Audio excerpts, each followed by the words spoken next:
The Sahara Desert is like a Mad Max movie. Scorching heat, endless dunes, and an overall barren wasteland. A place where no one could live, right? Well, forget all you know about it. Because 5,000 years ago, the Sahara was a lush paradise of grasslands, lakes, and rivers, and the home of a ghost civilization that vanished without a trace. Our tale begins in the 1930s, when a Hungarian explorer stumbled upon a cave in the middle of the Sahara. Inside, he found something bizarre: ancient rock paintings of people swimming in a lake, surrounded by giraffes, hippos, and crocodiles. At the time, everybody shrugged it off as some symbolic depiction of the afterlife, because, really, who would imagine a lake in the Sahara? Well, fast forward some 70 years later, when a group of archaeologists made a discovery that flipped the script. In a rock shelter in Libya, they unearthed 15 mummies, along with baskets, ceramic pots, and other everyday items. This may look like prehistoric junk to most people, but to archaeologists, it was like uncovering a key piece of evidence. Those people weren't just passing through, they lived here. You see, those weren't just any mummies. They were some of the oldest naturally mummified humans ever found, dating back over 7,000 years. Take that, Egypt. Two of them still had readable DNA, preserved thanks to a rare natural mummification process, almost a miracle considering the Sahara's climate's ability to turn everything into, well, beef jerky. Scientists struggled to understand where those mummies came from for a while, because the mitochondrial DNA they recovered was not helpful at all. But thanks to scientific progress, they eventually managed to do a full genome analysis that revealed some weird secrets. Those people belonged to a human lineage that was completely unknown, and they lived isolated from the rest of humanity for thousands of years. For decades, researchers assumed that the place where they lived, the Green Sahara, was like a prehistoric highway, a lush corridor that humans and animals used to migrate between sub-Saharan Africa and the Mediterranean. But the mummies demolished that theory, like a hippo sitting on a sandcastle. Their DNA showed zero genetic mixing with sub-Saharan and Eurasian migrants, keeping their genes pure for 7,000 years. Their closest genetic relatives weren't their neighbors living right below the famous desert, but some ancient hunter-gatherers from Morocco, and even some guys that lived in the Czech Republic, when it wasn't even a country yet, 50,000 years ago. We're not out of the woods yet, because those mummies also carried some teeny-tiny traces of Neanderthal DNA, just 10% of the amount found in modern Eurasians. Now, if you paid attention in school, then you know that Neanderthals lived in Europe and Asia, and early humans only mixed with them after migrating out of Africa. But those Green Sahara folks never left Africa. So how did they get Neanderthal genes? The leading theory is that their ancestors mingled with Neanderthals in North Africa 50,000 years ago before settling in the Sahara and cutting off contact with the outside world. Archaeologists also found cattle bones and tools made of stone and wood at that rock shelter, proving that those people led a thriving pastoral lifestyle. This discovery made scientists scratch their heads for a while because, you see, animal domestication was not developed in Africa. So how did they learn it if they never mingled with anyone? Did they have ancient YouTube tutorials? Probably not. The researchers believe they must have traded knowledge with neighboring groups, but just knowledge, no saliva. It's almost too hard to believe that no outsiders mixed with them. After all, who wouldn't want to live in a thriving civilization in the middle of a green paradise, drinking milk, eating meat, and even using animal blood as a protein source? Ooh, yummy. They didn't have to hunt for every meal, thanks to their livestock, and the abundant water made life pretty sweet. And yet, they never married outsiders. Why? Maybe it was a cultural choice to never date outside their own group. Or maybe the landscape itself kept them isolated. This is where scientists place their bets. They believe that the dense forests and rivers that existed in the Green Sahara acted like nature's no trespassing sign, creating a geographical barrier that isolates animals, plants, and whole societies. This isolation is the reason why their genes were so unique. These guys weren't swapping spit with anyone else. But this genetic time capsule almost didn't survive. For most of the last ice age, the Sahara was even harsher than today, a true dead zone where humans couldn't survive. 70,000 years ago, even the toughest people disappeared, retreating to the Nile Valley and the Mediterranean coast. Why? Because Earth was a climate bully. Massive glaciers stole all the moisture, weakening monsoons until rain clouds barely reached North Africa. Then came the knockout punches. Armadas of icebergs flooded the North Atlantic, triggering devastating droughts each time. This was the Sahara's ultimate keep-out era. Now, you're probably wondering how in the world the Sahara turned green after all this, and then went back to being a desert again. Well, it all started 15,000 years ago, I wasn't around then, when Earth was shaking off the last ice age. Our planet's axis was a bit wobbly, and because of that, the northern hemisphere got closer to the sun, getting extra sunlight and heat. This eternal summer turned North Africa into a giant moisture magnet, pulling water from the Atlantic and making it all rain down on the Sahara. The result of this ridiculous amount of rain was a lush savanna, complete with lakes the size of small countries. But the African humid period was not just a one-time miracle. The truth is, this eternal on and off switch between green and desert happened to the Sahara more than 230 times since the desert was born. During one of these events, the Sahara even expanded, getting bigger than it is today. So when the green Sahara showed up, you can bet it brought the ultimate ecosystem glow-up. This wasn't just a light dusting of grass. We're talking full makeover. The transformation was so complete, it even reshaped animal populations. Cheetahs suddenly struggled with the new prey dynamics, while rodents like the multi-mammate mouse thrived in the suddenly abundant grasslands. But don't pack your prehistoric swim trunks just yet. This paradise had teeth. The Sahara was an ecological maze of crocodile-infested rivers, malaria-carrying mosquitoes, and big cats lurking in the tall grass. Crossing it would have been like playing a real-life game of Hungry Hungry Hippos. This is probably why more groups didn't settle permanently. The Sahara's climate cycled between wet and dry every 20,000 years, hardly a stable zip code. For most ancient people, it was smarter to treat the green Sahara like an all-you-can-eat buffet, grab resources and leave before the desert returned. Still, this green Sahara period lasted for 10,000 years, giving our mystery shepherds plenty of time to thrive. But around 5,000 years ago, Earth's axis shifted again, the rains moved away, and the Sahara dried up faster than a puddle in July. As the desert returned, the shepherds from the green Sahara had no choice but to pack up their livestock and leave. Some researchers believe they migrated toward the Nile, laying the groundwork for ancient Egypt, so I guess their legacy lives on. Besides, their pure lineage may be extinct by now, but some faint genes of the mummies can still be found in the people that live in North Africa today. But the introvert mummies were not the only ones using the green Sahara as an Airbnb. They actually had neighbors just around the corner, in a lakeside village in Niger to be exact. Those people thrived for 5,000 years and left behind the oldest Sahara Desert cemetery, including a man buried in a turtle shell, a grinning Halloween man with filed teeth, and a heartbreaking family embrace frozen in time, victims of the very waters that sustained them. Eventually, those people disappeared too, just like it happened to our antisocial friends. This proves that this desert outsmarts everyone, with a landscape that gives paradise with one hand and takes it away with the other.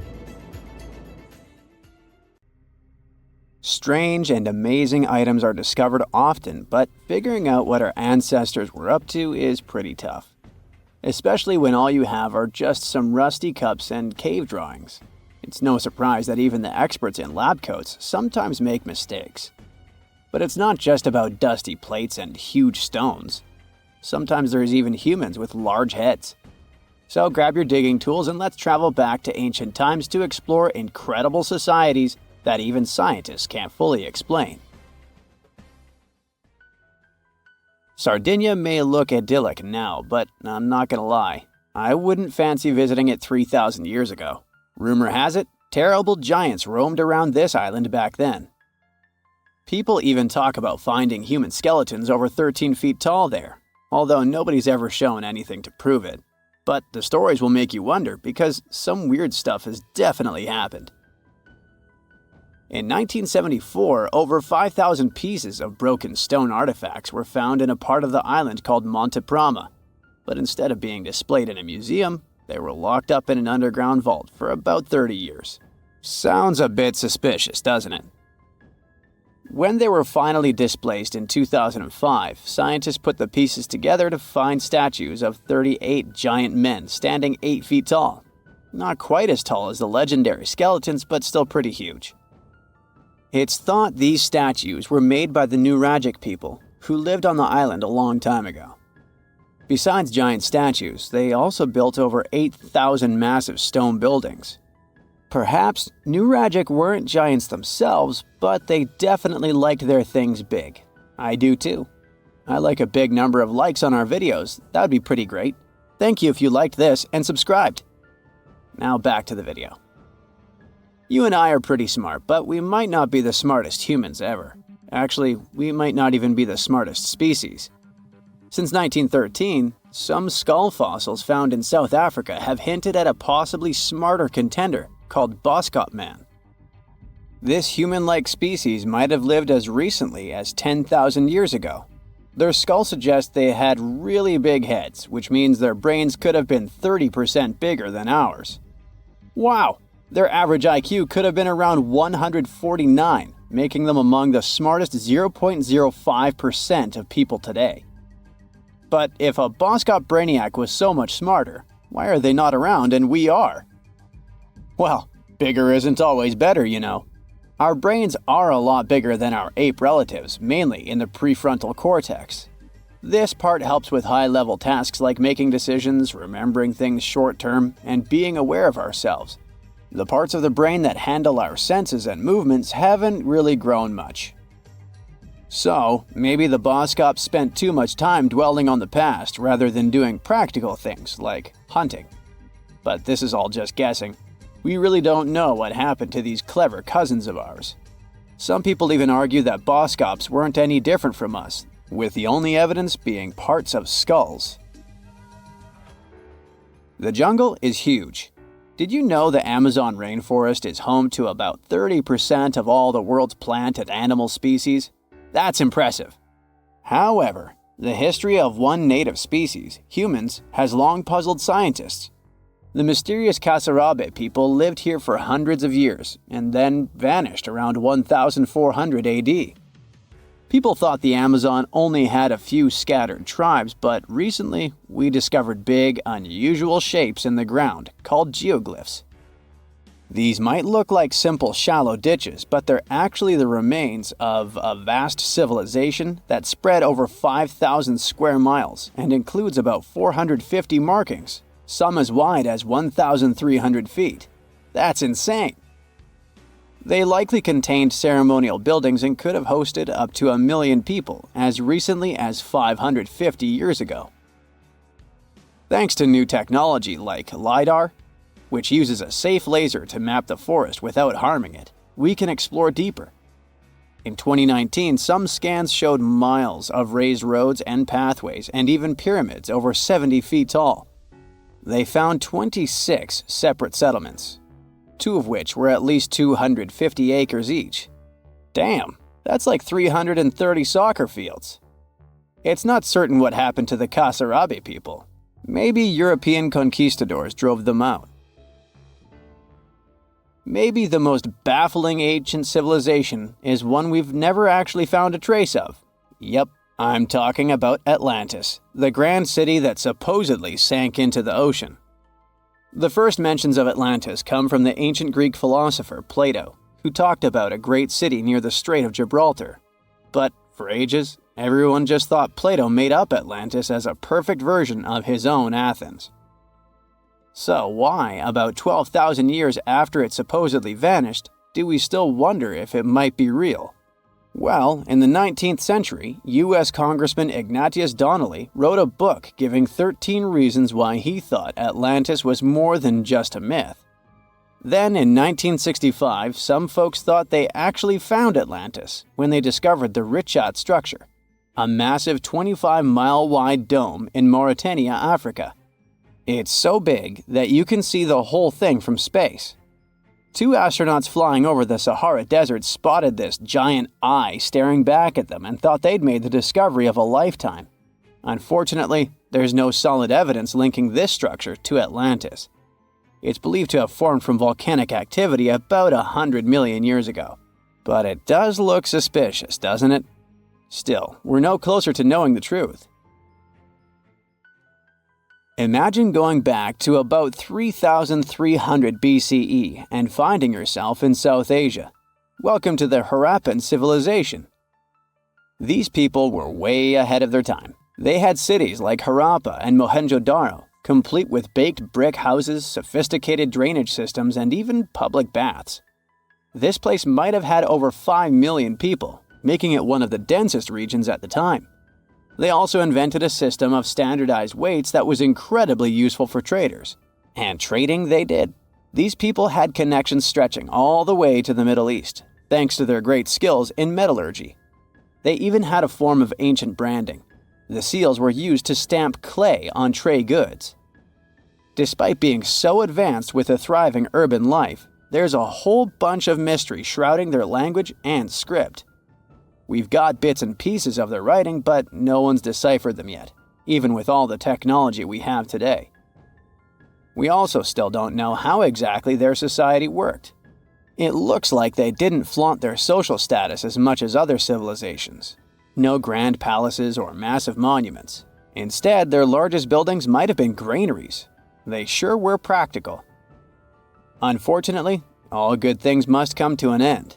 Around 1800 BCE, this bustling civilization started to decline, possibly due to shifts in river patterns. As the environment changed, the Harappans packed up, moving towards more hospitable lands. Ever heard of the Minotaur? The beast with a bull's head and a man's body, hunting the bravest travelers in a massive maze. Well, this wasn't just any old tale. It was one of the most popular dramas of the ancient world. And it was inspired by this place, the island of Crete. The Minoans lived here during the Bronze Age. They had stunning palaces, amazing frescoes, and a culture so rich it still fascinates historians to this day. They built places like Knossos, which was so complex with its multi-story buildings and elaborate hallways that it might have inspired the whole labyrinth myth. Their engineering was so ahead of its time that even their drainage systems were more advanced than what many of us have today. Let me know in the comments which of these stories you find the most fascinating, and thanks for watching. Let's face it, most ancient tombs have been looted at least once. No matter how scary the rumors could have been, most mummies were open to. But one. This is the Bashiri mummy, and it puzzles everyone so much that nobody dares to see what's inside. Meet Howard, but you must know him already if you're into Egyptian history. He's primarily famous for discovering King Tut's tomb back in 1922. But few people know that before this revolutionary discovery, he had probably found another mummy. It happened in 1919, and it goes by several names, either the Bashiri mummy or the Mummy of Pacheri, or the Untouchable One. Some reports say that Howard stumbled upon the Bashiri mummy in Luxor's Valley of the Kings, just where he would later find Tut's tomb. Despite this find, not much is known about this particular mummy. The reason why it's still unharmed in any way is not because of some superstitions, but because nobody is sure that they can undo what they do if something goes wrong. The mummy is so intricately wrapped that researchers never unfurled it for fear of irreversible damage. The golden rule of anyone who works with antiquities: if you're not sure you can't make it better or preserve it unchanged, do not touch it. History knows many examples of ancient relics ruined beyond repair, say homo, or smiling statue restoration. The delicate fabric that covers the mummy's face has this cool design that kind of looks like a pyramid. The researchers are not 100% sure, but this might be the only one of its kind with that embalming style. But without knowing the ancient technique, it's next to impossible not to ruin the mummy while unwrapping and wrapping it back. Back in the day, people, both experts and looters, would unwrap mummies for all sorts of reasons, mostly to study them.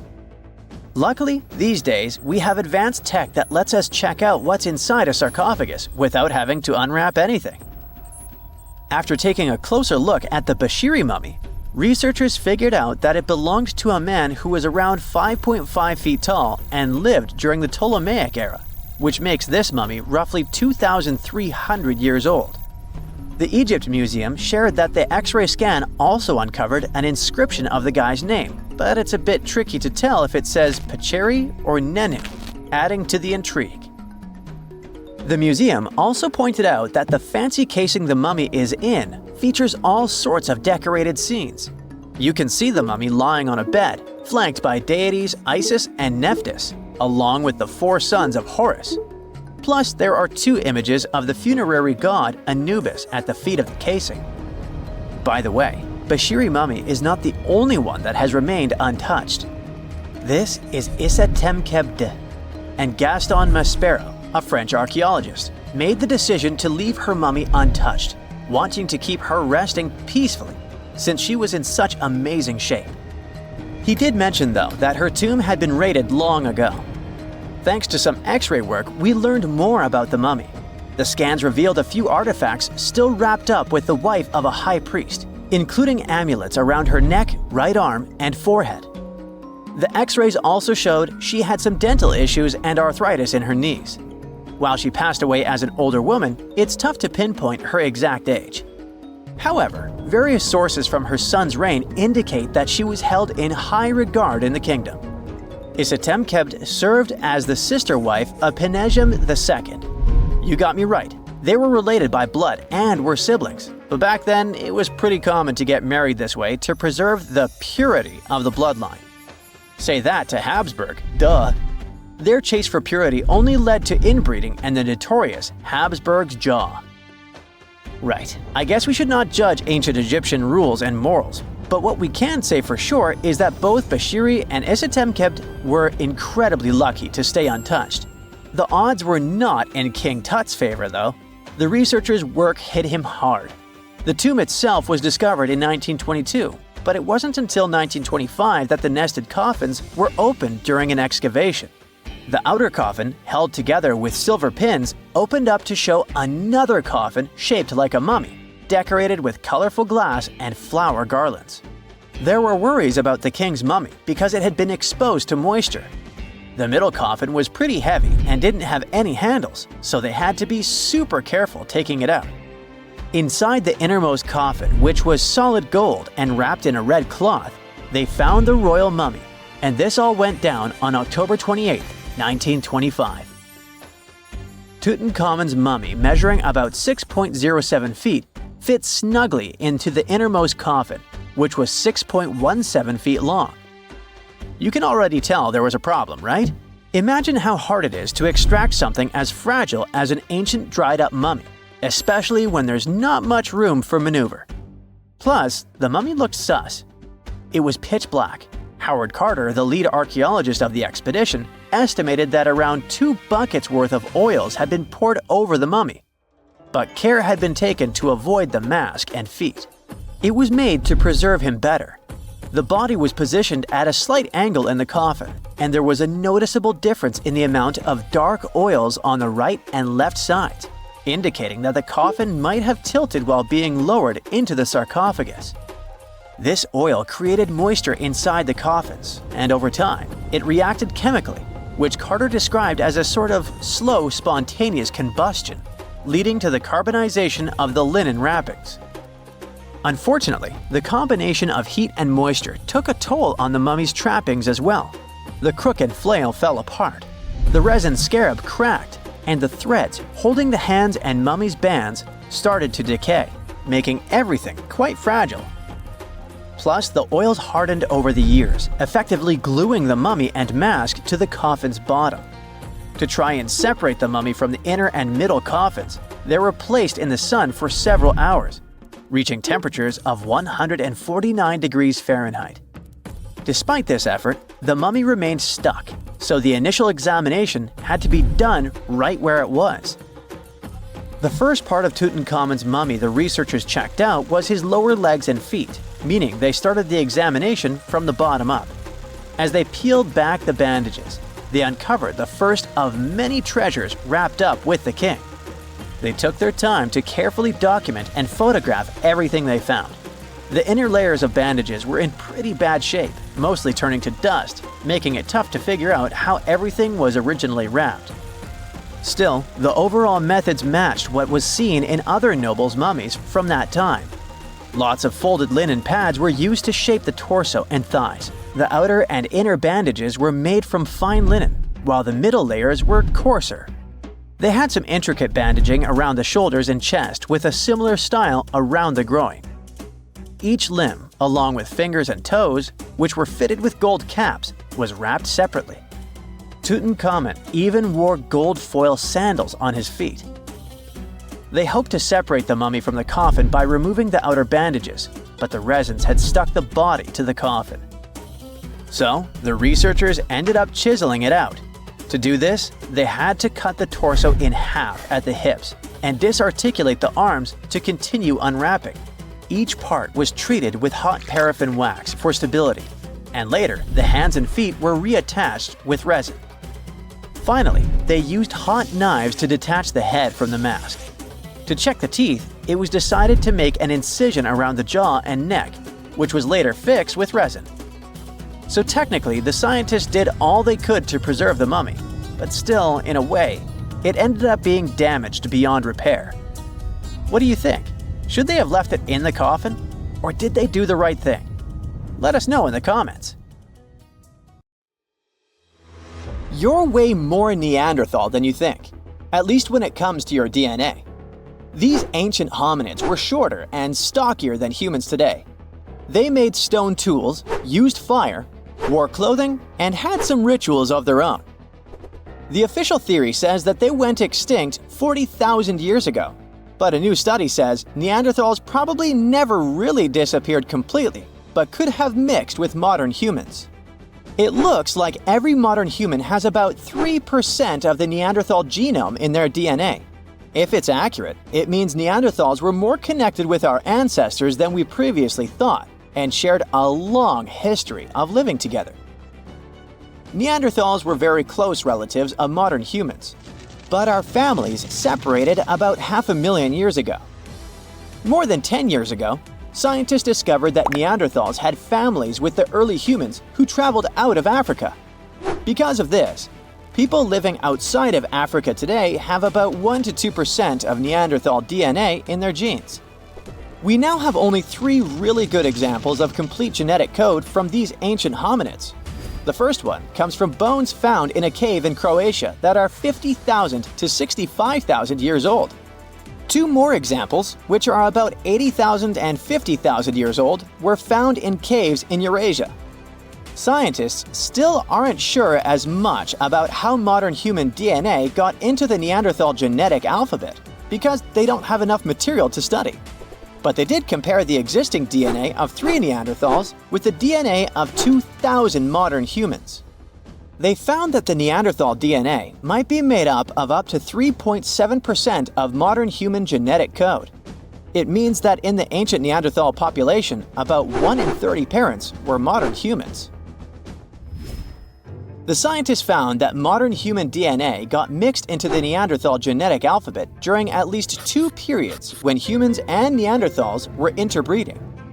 This happened once about 200,000 to 250,000 years ago, and again about 100,000 to 120,000 years ago. There might have been other times they mixed, but we can't see those in the DNA we have now.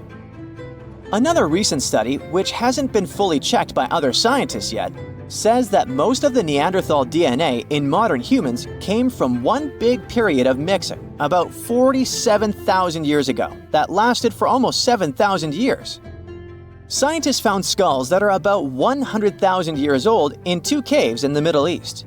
These skulls look like they belonged to early modern humans, but have some features like bigger eyebrows that might show they had Neanderthal DNA.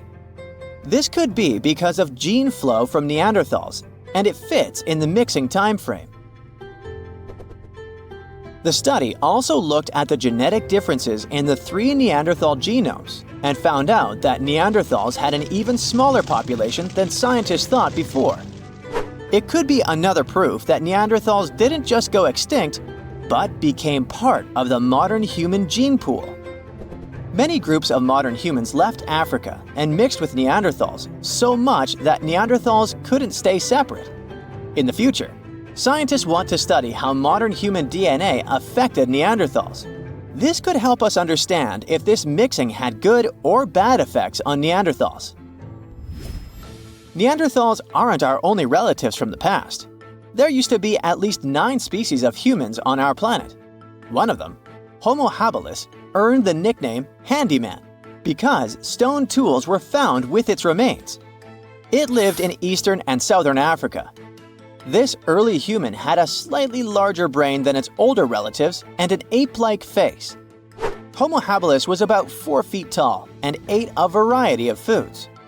For a long time, scientists thought Homo habilis was the oldest member of our human family. But new dating methods have shown that Homo erectus, another ancient human, might be older and not related to Homo habilis. Homo naledi is a more mysterious member of our human family, discovered in a South African cave in 2013. It's the only region of the world where their remains were found. They walked on 2 feet, but were also good at climbing trees. They were small, about 4 feet 9 inches tall, weighed around 88 pounds, and had small brains. We don't know much about how they lived since we haven't found stone tools or other cultural evidence. But some scientists think they might have buried their deceased and made cave art. In 2010, scientists found some fossils in a cave in Siberia, but they weren't sure what species they belonged to. These fossils are from a group called the Denisovans, who lived between 194,000 and 51,000 years ago. We don't know much about them because we only have a few fossils. But DNA analysis has shown that Denisovans were closely related to Neanderthals and modern humans. They even had families with early humans, especially in Southeast Asia. There aren't enough fossils to give Denisovans their own species name, but their genes are found in modern humans, which means they might be part of our own species. As scientists study more about Denisovans and fossils in Southeast Asia, we might understand better how different species fit into the Homo family tree. In 2003, they found fossils of a very small human-like species in a cave on the island of Flores in Indonesia. These tiny people lived between 100,000 and 50,000 years ago. They were only about 3 feet 6 inches tall. Scientists think they might have come from another species, Homo erectus, and became smaller over time because they lived on an island with limited food. Because of their small size, they're often nicknamed hobbits. Around 40,000 years ago, Homo sapiens, yep, that's us, were the last humans left out of many different kinds of human-like species that walked on 2 legs. So, the logical question is, what happened to the others? And what did we have to do with their disappearance? Some scientists think we survived because our offspring lived longer, or because we were better at handling changes in the weather. Others think we might have competed with other human species, or maybe mixed with them and shared genes. About 300,000 years ago, the first Homo sapiens lived in Africa. They didn't look exactly like us, but they were more similar to us than other early humans. They had tall, round skulls with almost straight foreheads. Unlike Neanderthals, they didn't have thick brows or jutting jaws like Homo naledi. They also had chins, which no other early humans had, though we still don't know why. Homo sapiens lived in bigger groups and had more genetic diversity compared to other early humans. This helped us in many ways, not just in staying healthy. Having big social networks across different places was like having a safety net. If we ran out of food or water, we could go to other groups we were connected to, and they would help us because we weren't strangers, we were family. These big networks also helped these early humans share new ideas and inventions. A big simulation showed that later species of humans could live in many different environments because of these wide networks and the ability to adapt. We know that Neanderthals were really smart, but Homo sapiens might have been just a little bit smarter. Small inventions like weaving and sewing needles could have given Homo sapiens an edge. Scientists have found evidence of weaving from 35,000 years ago and sewing needles from 30,000 years ago. Weaving lets you make things like baskets and nets to catch food. Sewing needles help you make better clothes and tents, which keep you and your youngsters warm and safe, which is very important for survival. Remember the Neanderthals? Our superstar humanoid cousins of the Pleistocene era in all their wide-nosed and slope-foreheaded glory? They roamed through Europe and Asia for over 350,000 years before they vanished. This was around the same time our ancestors, the Homo sapiens, decided to take a vacation from Africa and explore the world. We may never know what truly happened to the Neanderthals and why they didn't make it to the present times, but thanks to some hefty archaeological digging and impressive fossil finds, we now know a bit more about them. One theory for their disappearance is that the climate wasn't suitable for them anymore. Supporters of this idea think Mother Nature turned on the Neanderthals and sent them packing. Unfortunately, if we look at Neanderthal archaeological sites in Italy, for example, there are no signs of weather catastrophes that could have wiped out this entire species. Others believe there was a bit of resource competition between Neanderthals and humans. That's why specialists also dug around several other archaeological sites where Neanderthals and sapiens might have rubbed elbows for about 3,000 years. In this case, it does seem that the Neanderthals were a bit behind with their tools. Their technology was like flip phones in the age of VR. But who knows if these two species ever crossed paths in that particular region? The evidence is still fuzzy. How they went extinct isn't the only information we're curious about when it comes to Neanderthals. Other scientists, for instance, are trying to decode some of the Neanderthal molecular barcodes to identify their specific traits, some of which you might share, believe it or not. Sure, Neanderthals as a whole species did, in fact, go extinct, but that's not to say remnants of their DNA can't be found in humans. Now, you know how things go when folks live near each other. Some genetic mixing was bound to happen. The evidence? A dash of Neanderthal DNA which was found in modern folks. Now, this is where the plot thickens. Scientists thought that since Neanderthals never lived in Africa, their DNA wouldn't be found in modern African populations. Well, it turns out that African people have about 0.5% Neanderthal DNA too. This doesn't mean our Neanderthal relatives simply teleported through African territories without leaving any trace behind. What this discovery actually implies is that early humans might have visited Europe, mixed their genetic material with that of Neanderthals, after which they returned to Africa. That's a lot of migration. How did we stumble upon that Neanderthal DNA these days, you might wonder? Well, scientists gathered thousands of people from all around the world. Participants came from places like East Asia, Europe, South Asia, America, and Africa. Percentages may vary, sure, but around 20% of the good old Neanderthal DNA is still found in US modern folks. Sure, the average Joe only carries about 2% of that caveman swagger. If you're from certain places or families that have a smidge more Neanderthal in their gene soup, you're looking at 3% tops. Is there anything in particular that we share with our long-gone humanoid cousins? As it turns out, our Neanderthal ancestors gifted us more than just their company for some thousands of years. They also passed down the incredible legacy of their noses.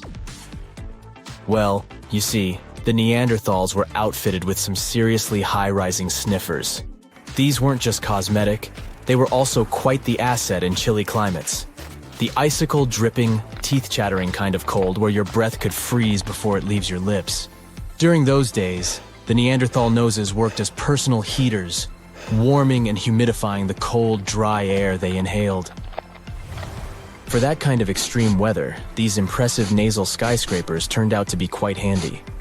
When our Homo sapiens ancestors decided to leave the sunny savannas of Africa for a spot of frostbite up in Eurasia, they bumped into the Neanderthals. This encounter resulted in not just an exchange of pleasantries, but also an exchange of genes that coded for larger noses. This newfound genetic nugget was discovered by scientists who dug deep into the DNA of over 6,000 volunteers. To complete the study, these scientists meticulously compared this genetic data to snapshots of the volunteers' faces. they measured the distances between various points on each face, such as the height of the volunteers' nose bridges. They then played a game of spot the genetic marker to identify if certain facial traits were linked with specific genes.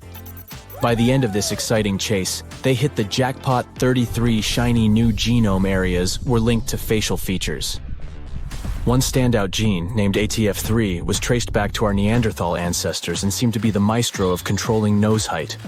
Participants with Native American ancestry had Neanderthal hand-me-downs in this gene, contributing to their taller noses. Think of the ATF3 gene as a Neanderthal housewarming gift to us humans, as we stepped into colder climates from Africa. Interestingly, this isn't the first time our ancestors have played pass the gene. Back in 2021, the same research team uncovered a gene influencing lip shape called TBX15. This gene was a little love note from the Denisovans, another set of our ancient relatives, who lived in Asia and went extinct around 30,000 years ago. Another part of the scientific community believes our Neanderthal buddies had this weird genetic feature when it came to their brains. Is that why they didn't make it? Through this theory, it was suggested that US humans might owe our brainy edge to a quirky gene mutation. This mutation gave our neocortex, that's the smarty pants part of the brain, a little population boom in the neuron department. This amazing gene of ours isn't all that different from the Neanderthal version. It's just one amino acid off, just like ordering a coffee with one sugar instead of none. This tiny tweak is found in virtually all modern humans. Meanwhile, our extinct relatives, the Neanderthals, Denisovans, and other primate pals, all missed the mutation memo, at least according to the study. Now, let's not get ahead of ourselves. Just because we have more neurons doesn't necessarily mean we're geniuses by comparison. But these results do suggest that we might have rewired the brain in a way that gave us a cognitive leg up. Also, it's not all about this lone amino acid difference. It's just a piece of the puzzle. Scientists have previously found a whopping 96 differences between our DNA and that of Neanderthals that could have potentially affected our different outcomes as species. Studying Neanderthal DNA also gave us some insight into their relationships. In fact, we now have some solid evidence of what a Neanderthal family looked like. And surprisingly, it's not really that different from ours. For this study, researchers gathered information from a Neanderthal archaeological site located in Asia. They discovered that one particular family included a doting Neanderthal dad, his teen daughter, and a sprightly young lad who was possibly their nephew or cousin. Part of the group was also an older female relative, maybe an aunt or granny. Now, our young damsel would eventually pack her bags, wave a teary goodbye, and leave her papa's home when she found Mr. Right. Had she been a boy like her young cousin, she would have been a happy homebody. But worry not, she wasn't stepping into a world of strangers. Her new community likely had some familiar, friendly faces.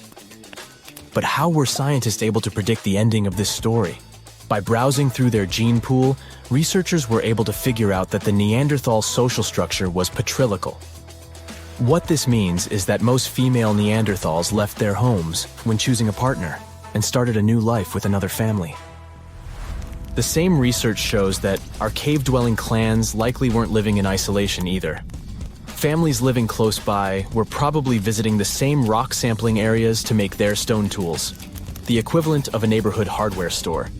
And when they weren't tooling around, they were busy hunting delicious meals like ibex, horses, bison, and other wandering critters. Scientists, however, were careful to add that this ancient family portrait might not represent the full spectrum of Neanderthal social life. They've kindly asked future archaeologists to get more Neanderthal DNAs on the ancestry websites. 54,000 years ago, there was one interesting group that lived in caves. A father, daughter, and a couple of other members who were their close relatives. And the cool thing here is that they were the first Neanderthal family we know about. A team of scientists studied ancient DNA from their teeth and bones to learn more about early human society. And this research showed a cool thing. They probably lived in these caves at the same time, together. There were 11 Neanderthals that lived together in one cave, and 2 others from another cave that was somewhere close in the neighborhood. So there were 13 of them, 8 grown-ups and 5 kids. Together with their DNA, scientists also found their stone tools and animal bones. Neanderthals are the ancient human relatives that are definitely the closest ones to us. Their skull was long and flattened if you compare it to the skull of Homo sapiens that's more globular. They also had this specific prominent brow ridge above the eyes. You can easily recognize them by their face too, with the central part of the face protruding forward. Plus, they had a large, broad nose. Some believe their nose was a way of adapting to living in cold, dry environments. When the inside of the nose is bigger, it moistens and warms the air you breathe better. Unlike us, they didn't have much of a chin. Also, scratch marks on their front teeth tell us Neanderthals used them like a third hand when they would prepare food and work with materials they used. Their bodies were strong and muscular, with wide shoulders and hips. Their average height was 5 to 5.7 feet, with a weight of 140 to 180 pounds. Their stocky appearance with short lower arm and lower leg bones minimized their skin surface, better protecting them from the cold. Their lifespan was about 30 years, even though some of them lived longer than that. Neanderthals would dwell in regions that are now Europe and Asia for over 350,000 years. They disappeared somewhere around 40,000 years ago. That's about the time we could find traces of Homo sapiens in Europe. Their families were close-knit groups of 10 to 20. That's a lot less than the population of any ancient or modern human community. It's more like the size of groups of endangered species that are close to going extinct. These Neanderthals lived in their caves with small communities, but they didn't live isolated from the rest of their kind. They relied on each other for survival. They took care of one another, especially those who couldn't care for themselves. Also, their caves aren't as primitive as we might imagine. For example, they had a hole close to hearths and they would probably use it to heat water. Also, they would organize their space. They had sleeping areas, parts of the cave where they could leave trash, and areas where they could make stone tools and prepare their food. They would travel through the river valleys to catch their prey, such as bison, ibex, horses, and other animals. They were skilled in planning their strategies. Some studies showed they were aware of reindeer migration patterns, so they would plan their actions according to their predictions of where their prey could move. One of the biggest animals they would go after was the woolly mammoth. You know them, a relative of modern elephants covered in fur with a weight of up to 12,000 pounds that went extinct a long time ago. And studies showed woolly mammoths and Neanderthals shared some genetic traits. It's not that surprising when you think about it. Both species developed from African ancestors before they managed to adapt to the cold, harsh climates of Eurasia during the Ice Age. So they faced similar conditions and both went extinct at about the same time. Neanderthals also used stone to make tools, similar to ones other early humans used, such as scrapers and blades made from stone flakes. These tools scientists found in both of the caves they studied are created using the same raw materials. That means the communities probably hung out and interacted with each other in some way. Until the 20th century, many thought that Neanderthals were very different from modern humans, considering their genetics, physical appearance, and behavior. But more recent discoveries about this well-preserved Eurasian fossil population have shown that some of the people in it were the same as people alive today. Neanderthals lived before and during the last ice age, in some of the harshest places that humans have ever lived. Besides their tools and catching animals, they also gathered plants from around their area. They would also eat cooked vegetables relatively often. Their ability to stay alive for tens of thousands of years during the last ice age is a good example of how humans can adapt to almost any situation. Neanderthals made the earliest cave art that we know about. Scientists explored 3 Spanish caves where they lived, and all of them had black and red paintings of dots, animals, and geometric symbols, together with handprints, hand stencils, and engravings. These paintings were made more than 60,000 years ago. Since Homo sapiens came to Europe 20,000 years after that, we can assume Neanderthals were the only human species on the continent at the time, so they must have been the ones who created this art. Also, these caves were 435 miles apart, so it wasn't like only some of the Neanderthals knew about it. Paintings were obviously their long-lived tradition. They were also big fans of fashion. They made their own jewelry, some of it out of eagle talons. The oldest examples we could find are nearly 130,000 years old. They also most likely used pigment to camouflage or decorate their bodies. Also, Homo sapiens weren't the only species that used fires. Researchers looked at more than 140 fireplace sites across Europe and realized Neanderthals used fire there for a long time too. These signs included charcoal, burned bones, and heated stone artifacts. Neanderthals used fire for cooking food and making tools. They would stick wooden shafts into pieces of stone with pitch, which would be like natural glue. Since burning the bark of birch trees is the only way to make this sticky liquid, the Neanderthals must have been able to control fire. Most people imagine Neanderthals probably grunted, but that's not true in reality. They didn't quite sound like us either. Their big chest, posture, and the shape of their throats probably resulted in a voice that was louder and higher pitched than the average human's voice. They probably didn't have sophisticated vocabularies as we do, but they could use complex speech because they had the hyoid bone. It's this little thing we have in our neck too, the one that supports the root of our tongue. It's the same feature that allows us to vocalize as we do. They were more similar to us than we might expect. Some believe Neanderthals even built boats so they could sail across the Mediterranean. And it's not like Neanderthals lived somewhere, went extinct, and then modern humans showed up. It seems these groups did meet around 100,000 years ago in the Arabian Peninsula or in the Middle East. That's when the first groups of modern humans were moving from Africa. Scientists analyzed the DNA of one of the Neanderthal women that lived more than 50,000 years ago, and it includes genetics from modern humans too. Some traits we have, like skin and hair color, mood, and sleeping patterns, are connected to the amount of sunlight we get. Neanderthals lived in Europe and Asia for a long time before modern humans arrived there, so they were used to less sunlight compared to the ones who came from Africa. Neanderthals had different traits because of their exposure to less sunlight, and these traits were passed on to their offspring when they had children with modern humans. In other words, some of the traits that modern humans have today are influenced by Neanderthal genes. For example, people who are night owls often have Neanderthal genes. Also, around 1% of Neanderthals had light skin, red hair, and perhaps even freckles. Well, get this. Scientists could bring Neanderthals back to life within the next 20 years. Not as fossils, not as simulations, but as actual living beings. And no, this isn't a sci-fi movie pitch, but a real debate happening right now in genetics labs and ethics panels around the world.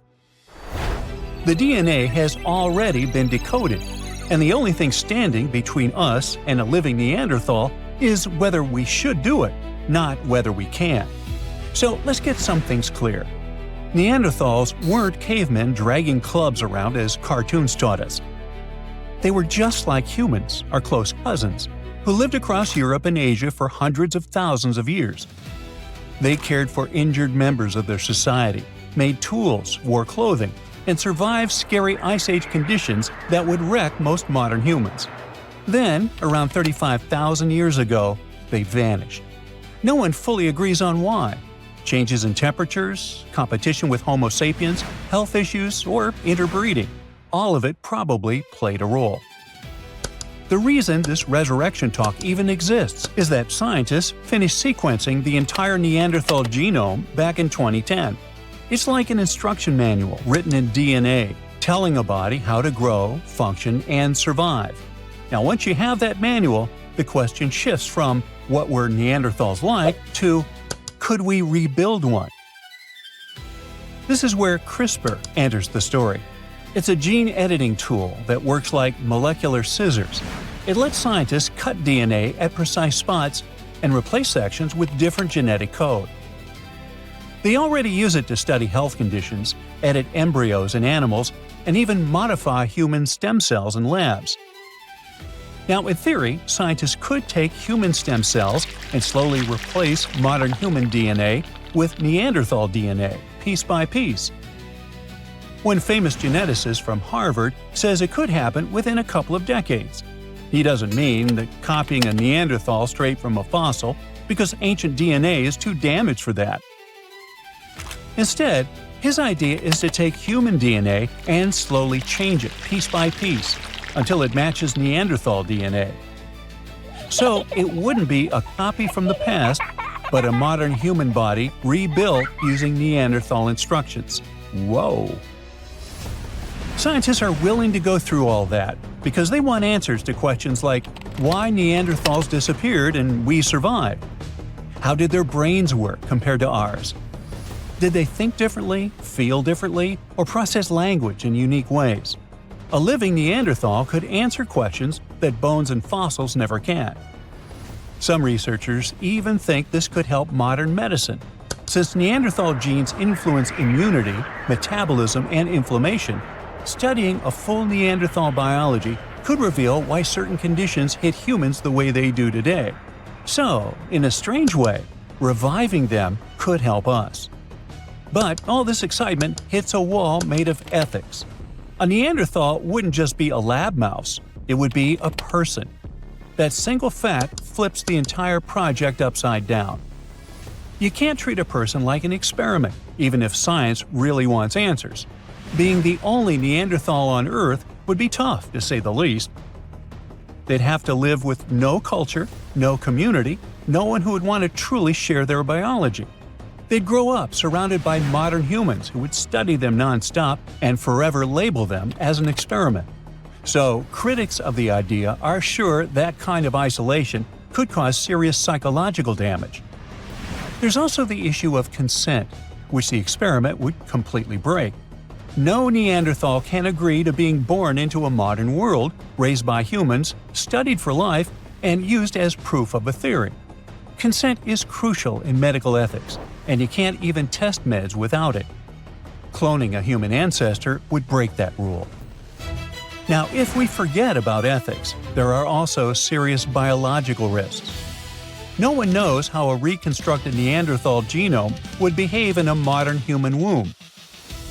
Pregnancy alone could be dangerous. Development might not follow expectations. Immune reactions could go wrong. Even small genetic mismatches can cause massive problems when you're building a whole human from scratch, And even if everything worked out, the results might disappoint. One individual couldn't recreate Neanderthal society, and behavior comes from culture as much as DNA. Without a full population, the answers we get could be shallow, misleading, or incomplete. The debate on whether we should or should not bring back Neanderthals is so intense because the possibility of doing so is very real. Genetic engineering keeps accelerating, and the tools keep getting cheaper, faster, and more precise. Right now, no lab has approval to try this. No Neanderthal embryo exists. But scientists, ethicists, and state officials already argue about rules, limits, and red lines, which is another proof of how close it feels. It also brings up the big question of whether scientific curiosity has limits and who gets to decide them. Right now, there's no law that bans resurrecting extinct humans. Once one country allows it, others could follow, faster than the rules can keep up. And then, there are scientists who counter all this with a different argument. What if not doing it is also unethical? They point out that we already revive extinct animals, manipulate genomes, and alter life at the deepest level.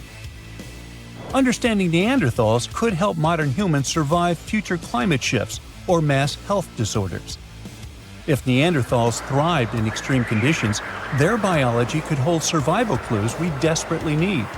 From that perspective, if we refuse to explore this knowledge, it could cost the world many lives someday. If all this doesn't touch your heart at all because you have nothing to do with Neanderthals, here's a surprise for you. When you look in the mirror, you're probably staring at a tiny piece of one of them. It could literally be in your DNA. According to a study from a couple of years ago, Neanderthals didn't just vanish into thin air, but blended into us. Modern humans, whose ancestors migrated out of Africa, carry about 1 to 4% of Neanderthal DNA. Scientists only have a handful of high-quality Neanderthal genomes to study, just 3 really solid ones. They come from bones found in a cave in Croatia that are about 50,000 to 65,000 years old, plus 2 others from Eurasia dating to around 80,000 and 50,000 years ago. It's not a lot to work with, which means every new discovery matters a lot. Every person has 2 versions of each gene, one from mom and one from dad. When 2 very different groups mix, their offspring end up with more genetic variety. The scientists compared DNA from those 3 Neanderthals with genetic data from about 2,000 modern humans. What they found was shocking. Neanderthals themselves may have carried up to 3.7% modern human DNA. So Neanderthals weren't just mixing into us, we were mixing into them too. Roughly 1 out of every 30 Neanderthal parents may have been a modern human. And this didn't happen just once. The DNA shows at least 2 big periods of mixing. One happened around 200 to 250,000 years ago, and another around 100 to 120,000 years ago. There may have been more, but DNA is like a blurry photo. The older the event, the harder it is to see clearly. According to another recent study, most Neanderthal DNA in modern humans came from one long, intense mixing period about 47,000 years ago that lasted nearly 7,000 years. That's generations growing up together. This lines up with real bones, too. Scientists found skulls about 100,000 years old in Middle Eastern caves that look mostly like modern humans, but with thick brows and other Neanderthal-style features. Sadly, it looks like Neanderthals had a much smaller population than scientists thought. This makes it harder for them to stay genetically separate. As waves of modern humans kept moving out of Africa and mixing with them, Neanderthals didn't disappear, but dissolved into the larger human population. So, Neanderthals didn't lose the game of evolution. They're part of us.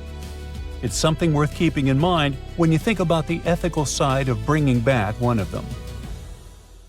Hey, check this out. Does this pebble look like a face to you? Especially with that red dot in the middle. If yes, you might be staring at the world's first emoji. It was uncovered in Spain and it's 43,000 years old. And that red spot was made by a Neanderthal with a finger. That means this isn't just a dot. It's the oldest fingerprint ever found. But was this really a nose on a grumpy face? And why is that important? Because it hints at something big. A mind seeing shapes, then choosing to add meaning. The palm-sized rock was discovered in a Paleolithic rock shelter tucked away under some light-colored chalky cliffs. It was pretty much a natural overhang where Neanderthals used to hang out. They called it home tens of thousands of years ago. As for the pebble, to me, the dot seems like a random ketchup stain from ages ago. But real archaeologists know better. The knee placement instantly caught their attention. After running tests, they determined that the stain wasn't natural. It seems intentional, not random. Their guess? Someone thousands of years ago may have dipped a fingertip into a mix of ochre pigment and water, then pressed it onto the stone, leaving a tiny prehistoric stamp. To put that theory to the test, they called forensic experts from Spain's national police. At first, the specialists were pretty doubtful. After all, this was the ultimate definition of a cold case. But with multispectral imaging, which lets scientists study surfaces under different wavelengths of light, something amazing popped up: clear fingerprint ridges. The print's rounded form showed it came from the tip of a finger. Comparing it with fingerprint databases, the evidence pointed to one likely candidate: an adult male, not a woman or a child. Finding any fingerprint this old is insanely rare. Pigments usually fade, rocks erode, and time wipes away delicate details like ridges. When it comes to fingerprints, the unique patterns actually form before you're even born. During pregnancy, they never change. You might wonder, could a clever criminal damage their skin to erase their fingerprints and fool the cops? Turns out that's basically impossible. Fingerprints aren't just on the surface. They form deep in the skin, in a layer called the dermis. Even if you burn, cut, or scar the outer layer, the patterns underneath usually stay the same and even heal back. Scars might distort the print a little, but that won't help. Ironically, those scars often become a new kind of fingerprint, unique to the person. With today's forensic tools, even a partial print is enough, not to mention the DNA. Yes, fingerprints are just patterns, but they usually come with sweat, skin cells, or oils that may contain DNA. Here's another cool fact. Koalas also have unique fingerprints just like we do. Under a microscope, even experts sometimes struggle to tell them apart from human prints. Scientists think these ridges help koalas grip branches and pick leaves with precision. The bottom line, fingerprints are basically nature's unhackable signature. It's something humans, Neanderthals, and apparently even koalas have been leaving behind for tens of thousands of years. If it's been a while since your biology classes, here are some clarifications. Neanderthals weren't our direct ancestors, they're more like our long-lost cousins. Colloquially, we call them humans too. But for scientists, Neanderthals and modern humans were different species within the same genus. Kind of like how lions and tigers are both big cats, but they're not the same species. Homo sapiens and Homo neanderthalensis split from a common ancestor hundreds of thousands of years ago. Neanderthals dominated Ice Age Europe. When Homo sapiens arrived around 45,000 years ago, the two met, mixed, and today, most people outside Africa carry about 1 to 2% Neanderthal DNA. Eventually, the balance shifted. Within just a few thousand years, Neanderthals disappeared, while modern humans kept spreading. Scientists think it was a mix of different factors. Shifting climates made food scarce, new neighbors brought competition, and their small, scattered populations just made survival even tougher. Now, here's why this little fingerprint is such a big deal. For decades, scientists thought Neanderthals were just built for survival. Strong, but simple. Homo sapiens were supposed to be the creative ones. For a long time, scientists thought they were special because they could think in symbols. Tens of thousands of years ago, our ancestors carved patterns into stones, painted animals on cave walls, and wore beads and pigments as decoration.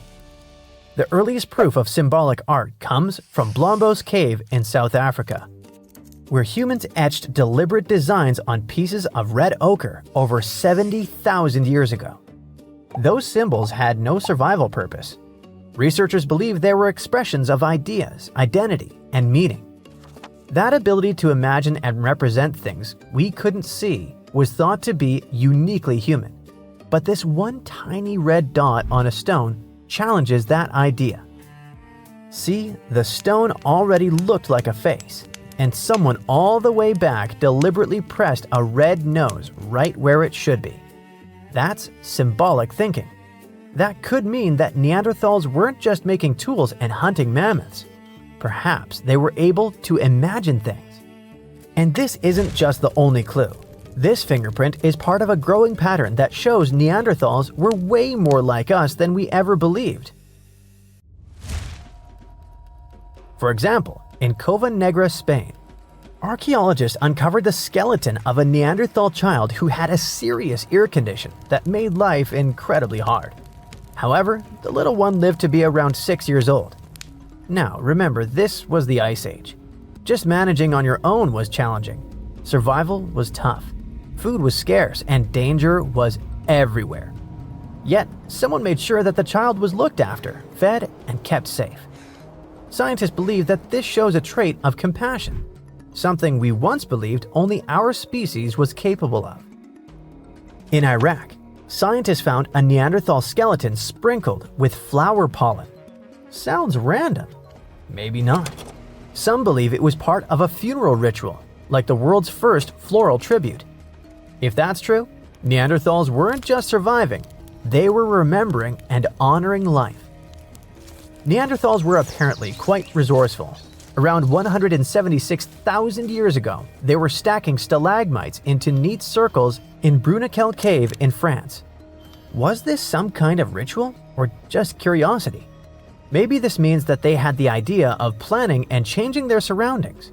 Then, around 130,000 years ago, they took eagle talons and turned them into jewelry in Croatia. Yep, early bling. This suggests they were into looking good and possibly showing off a bit socially. There were no sewing machines back then, but Neanderthals had stone scrapers and even bone needles. With those, they crafted animal skin outfits that were perfect for the freezing Ice Age climate. When you step back and consider all of these, that tiny red fingerprint isn't just a mark on stone. If it was meant to represent a nose, it's part of a much bigger story. Neanderthals cared for one another, crafted tools and clothing, created jewelry, painted on cave walls, and built mysterious structures deep in caves. Basically, they were thinking a lot more like us than we used to imagine. And here's the fun part. What if that little red dot wasn't meant to be a nose at all? Maybe it was a joke, a charm, or just a doodle. Heck, it could have been the first face meme scratched onto rock. Whatever it was, unless it really was an accident, it shows imagination. So the next time you send an emoji, remember that Neanderthals had the same idea. Personally, I like that it's a grumpy one, but at the very least, we now have the oldest fingerprint ever discovered. That alone is extraordinary, but add the fact that the print was placed right on a stone that already resembled a face, and suddenly, the questions multiply. Let's hope the researchers discover more about it so we can know for sure. What we do know is that 43,000 years ago, a Neanderthal pressed a finger onto stone and left us with one of the most personal signatures in prehistory.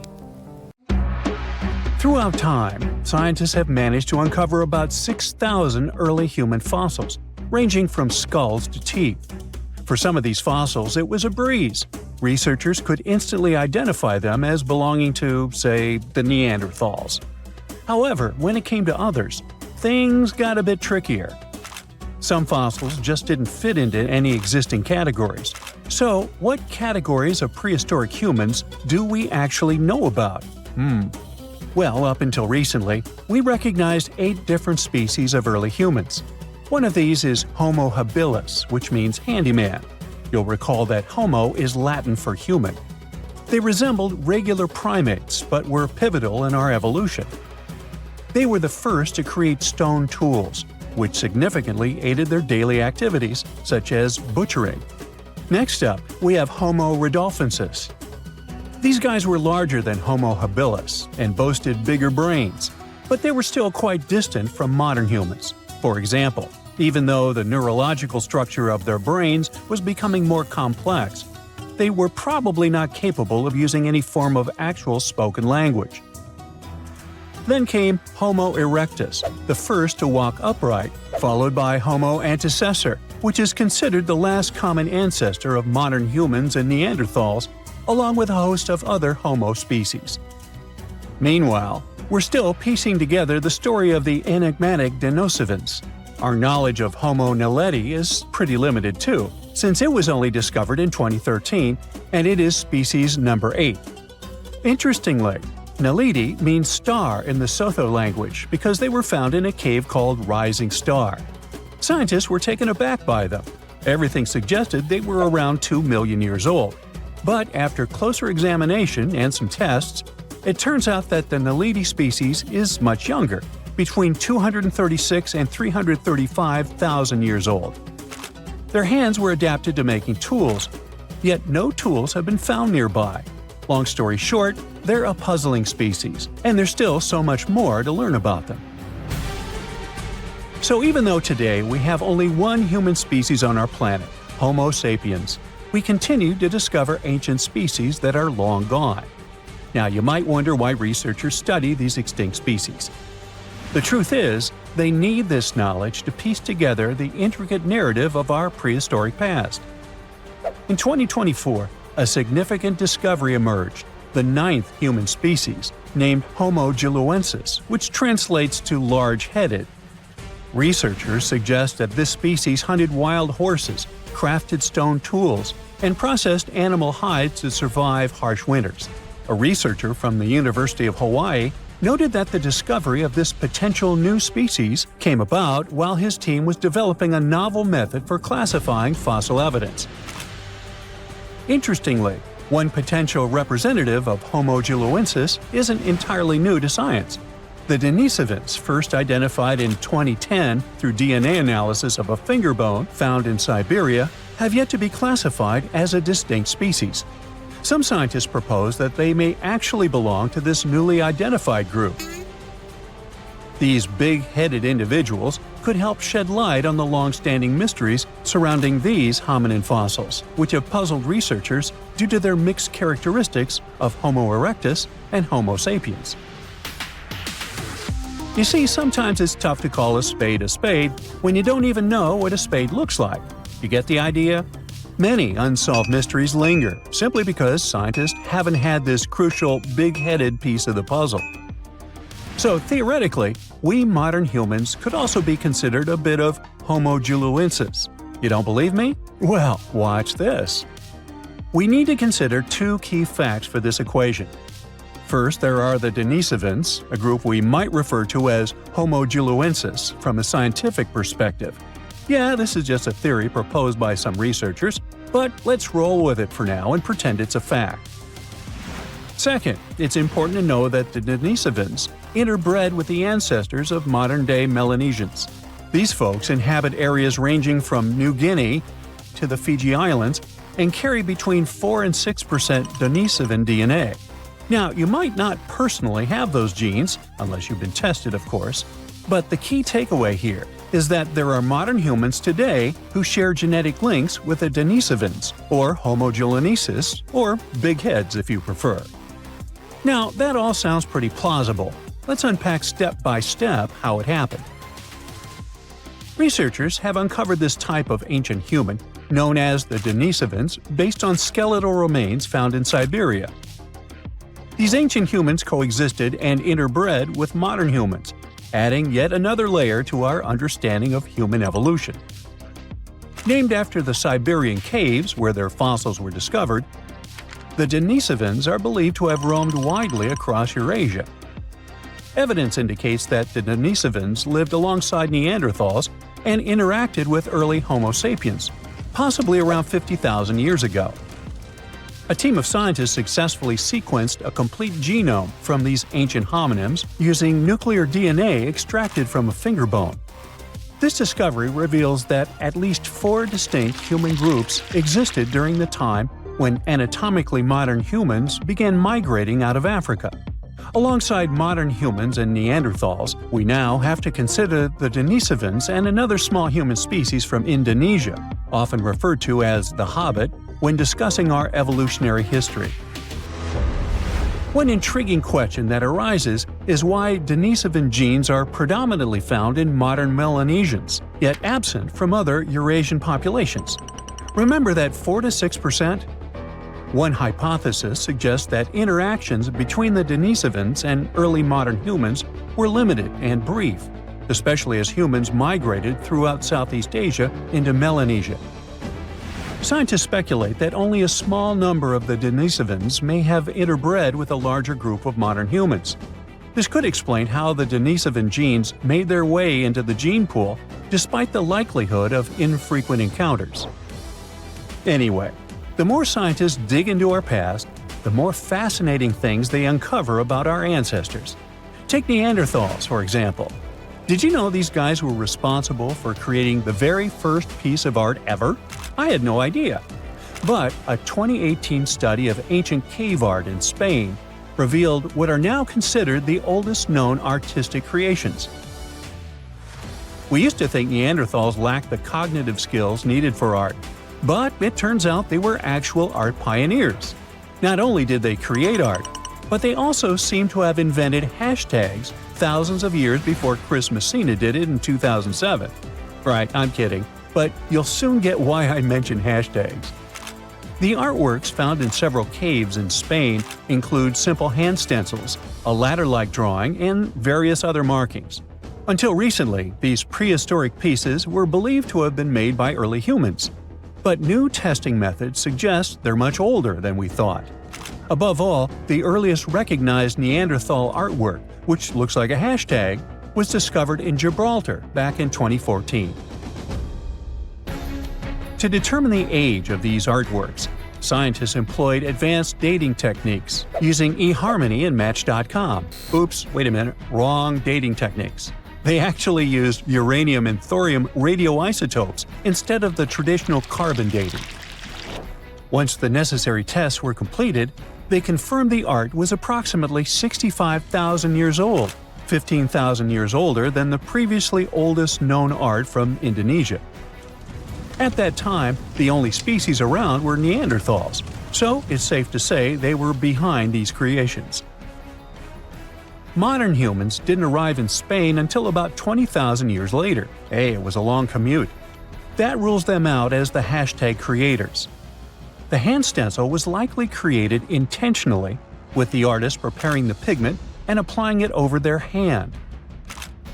Plus, the caves also contain a collection of painted seashells that are an astonishing 115,000 years old.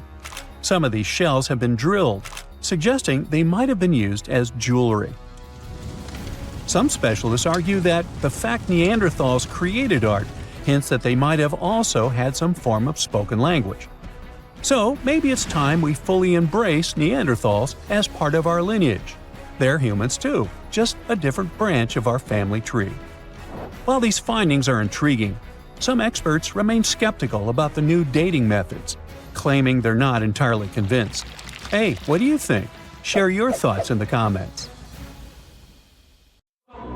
Whoa, there could have been more human species throughout history than we used to think. In one place in East China, Hualongdong, scientists found the remains of a human who lived around 300,000 years ago. They found a jawbone and parts of the skull. They carefully studied these bones to compare them with the bones of other ancient and modern humans. The remains themselves weren't that unusual. We know our human family is really diverse and has been around for millions of years. You know our ancient relative called Australopithecus, right? These fellas lived in different parts of Africa, and they were known for walking on two legs, just like modern humans. But their brains and some other parts of their bodies made them more similar to apes. Their teeth are a good example of how they were like a mix of apes and modern humans. Their canine teeth were smaller than those of apes, but their back teeth were still larger than ours. There were different types of them. You can recognize some Paranthropus because of their big jaws and teeth. One of the most famous fossils of Australopithecus is Lucy, a lady that's about 3.2 million years old. She was found in Ethiopia. So, we know that our family got pretty big from that point, or probably even before it. But it's always great to welcome some new members, which seemed to be the case with this new discovery. Some parts of these bones look similar to the bones of ancient humans, while other parts look more like the bones modern humans have. For example, the person whose bones they found didn't have a real chin. That means we can't put it in any of the groups we know of, like Neanderthals, or maybe even Homo sapiens. So, might we be missing a branch from the human family tree, or an important step in our evolution? What we're looking at here could be some mix between the creatures that became modern humans like us, and the ones that turned into what we today know as Denisovans. It takes time to figure it all out, though. We hadn't known much about Denisovans either, until we found some of their bones in a cave in the mountains. These bones are really rare, and we only had a few pieces to analyze, but their genes told us a lot more about their past than their fossils. Different kinds of humans lived on this planet, but through time, they spread around. One group started living in Africa. Those are our kind, Homo sapiens. Another group went to Europe. That's how we got Neanderthals. But some of these ancient human groups moved all the way to Asia. That's where we can trace a new interesting kind, Denisovans. It seems they're cousins to both modern humans and Neanderthals. The three species actually shared a common ancestor about 765,000 years ago. It's still not clear why Neanderthals and Denisovans took different paths, but one theory says that it was mostly because the Arctic ice sheet expanded southward all the way to the Black Sea, cutting off Europe from Asia. Life, or better yet, the planet, kept them separated for a very long time. Plus, they kept changing places where they lived all the time, always looking for something better, like every other human species before and after them. But this didn't last forever. Scientists found genes from two groups of Denisovans, one in mainland Asia and the other in a place called Melanesia. So not only did they have different groups within their populations, but it also seems that after thousands and thousands of years of developing independently, the members of these three populations, Neanderthal, Denisovans, and modern humans, somehow met again and spread all across the land. 5% of the Denisovan genome lives not in the area where scientists found their bones, but in people that live thousands of miles away in Southeast Asia, for instance, in Papua New Guinea. But scientists believed that the cave where they found the remains of Denisovans might be as far north as they had lived.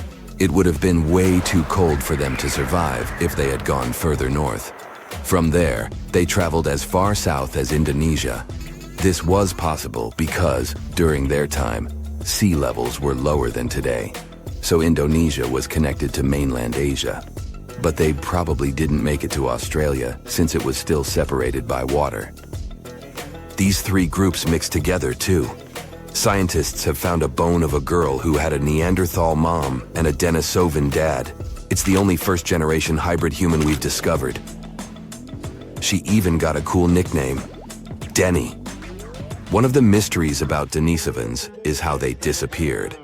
Maybe they mixed so much with other humans that they just blended in. Or it's possible that modern humans' ancestors were stronger, had better tools, or even brought some diseases that didn't affect them, but affect Denisovans. Climate and where they lived might have also played a role. Denisovans lived in a wide range of environments, from cold parts of Asia to tropical Indonesia. Climate changes and the challenges of different habitats might have been really difficult to survive. But it's hard to draw strict lines in our family tree. We're still relatively new at learning about it anyway. Who knows how many new members we are about to discover? Half a century ago, a team of scientists had an idea that a collection of fossils they found at the Great Rift Valley in Tanzania were actually the remains of some new human species. Yep, that was the time when we welcomed Homo habilis into the family. It was a big discovery at that time since people mostly believed that the story of our evolution had been really simple. First, there were Australopiths that looked like apes. After them, there was Homo erectus, the upright man. They most likely lived in Africa around 2 million years ago, but also expanded really quickly across Eurasia. It was the first human species that we know about to have traveled such long distances to find a better place for life. They looked and behaved like humans. Plus, they were probably the first of our ancient ancestors who learned how to deal with fire. Maybe they were the first to cook food as well, and that's what we're definitely thankful for. Cooking food was an innovation that made the human diet more nutritive, and we could grow bigger and smarter brains. So, yeah, Homo habilis made things more complicated. They could walk on 2 legs, but they could also be better at climbing trees than walking on the ground like us. Plus, their brains were smaller than what a human should probably have. At first, it seemed these fossils could be from a completely different side of the family, related to other creatures, Australopithecus africanus, that looked like apes. But more and more digging showed that even though its jaws and teeth were similar, Homo habilis was still bigger and a bit different. The name means handy man, because they were probably able to make and use simple tools. Searching for more fossils in Africa wasn't easy because a team of researchers had to deal with wild animals and tough conditions all the time. But eventually, they managed to find some teeth and a strange skull that was, again, something different from the ancestors we knew about. The teeth were really big, so this new fella got the nickname of Nutcracker Man. For a long time, everyone believed this kind had evolved to eat hard foods. But the fossil teeth didn't show much damage, so they might have been eating food that was softer than we thought. This finding might help us understand how our teeth have been evolving through time, too. And right there, in the same layers of soil where Nutcracker Man was lying, they found ancient stone tools. At first they thought those had belonged to Nutcracker, but as they kept digging, they found more fossils that didn't match Nutcracker Man. It means that someone else must be the real tool maker. But that's another story for another time.